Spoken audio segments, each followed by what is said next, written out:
نحمده ونصلی علی رسولہ الکریم اما بعد فاعوذ باللہ من الشیطان الرجیم بسم اللہ الرحمن الرحیم۔ ناظرین کرام، آج کی حدیث کے سبق کے ساتھ 48ویں حدیث لے کر ہم آپ کی خدمت میں حاضر ہیں۔ یہ مشکوٰۃ المصابیح کی حدیث نمبر 2298 ہے۔ دو کلمے زبان پر ہلکے، میزان میں بھاری۔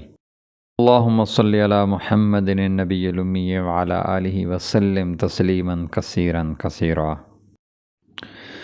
وعنہ قال قال رسول اللہ صلی اللہ علیہ وسلم کلمتان خفیفتان علی اللسان ثقیلتان فی المیزان حبیبتان الی الرحمن سبحان اللہ وبحمدہ سبحان اللہ العظیم۔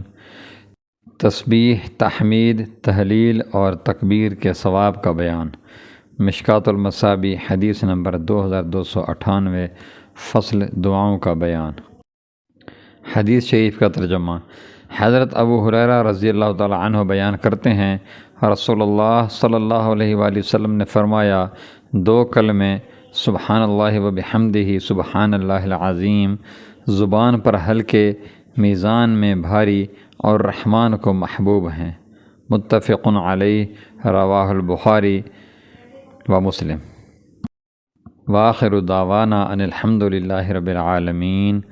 جزاکم اللہ خیر و احسن الجزاء۔ ناظرین کرام، اگر آپ نے ابھی تک ہمارے چینل کو سبسکرائب نہیں کیا تو برائے مہربانی ہمارے چینل کو سبسکرائب کریں، ہماری ویڈیوز کو لائک کریں اور اپنے دوستوں سے شیئر کریں۔ جزاکم اللہ خیر و احسن الجزاء۔